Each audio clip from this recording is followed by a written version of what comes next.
A French official selling state secrets for Bitcoin, a Chinese tech publication taking on Bitcoin as payment, and Coinbase adding some economic industry veterans to their team. Let's start the show.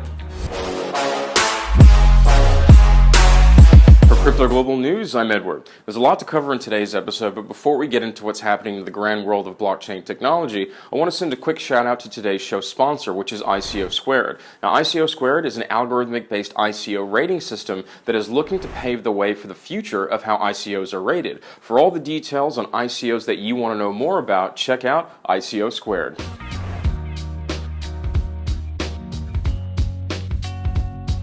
First up, we're looking at digital currency exchange Coinbase, which added Charles Schwab advisor Chris Dawes to its board of directors and has also chosen former Incent CEO Jonathan Kellner to be its new managing director of institutional coverage group. In a recent blog post, Coinbase CEO Brian Armstrong introduced Dawes, who sits on the board of directors at Charles Schwab, one of the largest brokerage firms and banks in the United States. Dawes is also a senior equity advisor for Schwab, and he has spent more than 30 years in the financial industry to date. Chris brings world-class leadership skills, deep knowledge of the financial services industry, and significant financial and accounting experience. His extensive expertise will be an asset to the Coinbase leadership team as we focus on scaling our business. Coinbase is not the only major crypto platform that is bringing on big guns from the traditional financial world onto their team. How will this change the face of the crypto industry in the years to come?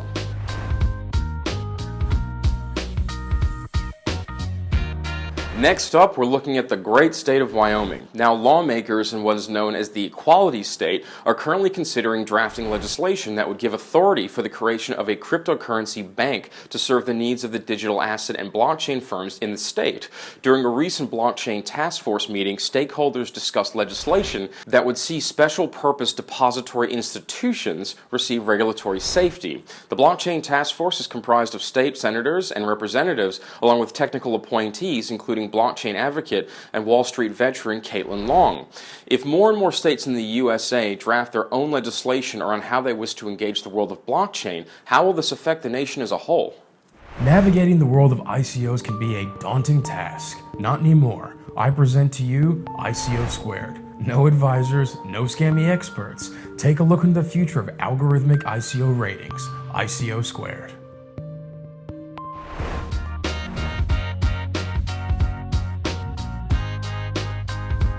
Moving now to the Far East, we're looking at Beijing Sci-Tech Report, otherwise known as BSTR, the oldest tech publication in China, which has announced that it will soon take Bitcoin as a form of payment on its platform. Starting in 2019, BSTR will sell its yearly subscriptions at a price of 0.01 BTC, which at the moment is around $65 US. In a recent press release, the publication advised that it plans to promote the usage of blockchain technology in a real-world setting for practical actions by integrating the most dominant cryptocurrency in the market. The announcement of BSTR to integrate Bitcoin into its platform comes as a surprise during the time when cryptocurrency trading and usage in China is strictly banned. Does this mean there's a whole sea change going on in the country? And how will this affect crypto in China in the future?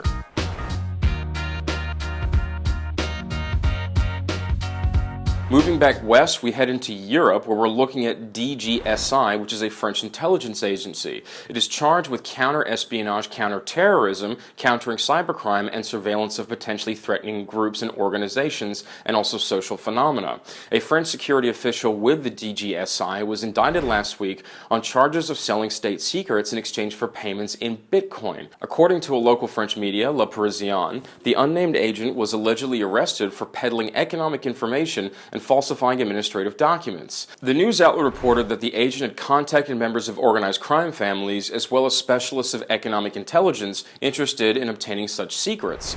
Even though a bribe is a bribe, will the fact that this unnamed agent was paid in crypto affect the public trust of the crypto space?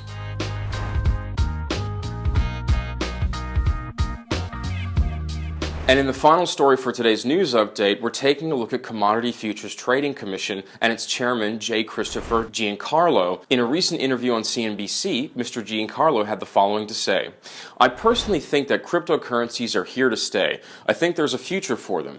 I'm not sure if they'll ever come to rival the dollar or any other hard currencies, but there's a whole section of the world that is really hungry for functioning currencies they can't find in their local currencies. There's 140 countries in the world. Every one of them has a currency. Probably 2/3 are not worth the polymer or the paper they're written on, and those parts of the world rely on hard currencies. Bitcoin or another cryptocurrency may solve some of the problems." Seeing as one of the main appeals of cryptocurrency is that it is decentralized and not necessarily beholden to any particular governing body, do quotes like this from governing body officials make people feel better, or do they not care if they're in the crypto space? Thanks for tuning in to today's episode, guys and gals. Another shout out to our sponsor, ICO Squared. For Crypto Global News, I'm Edward. Until next time, you take care.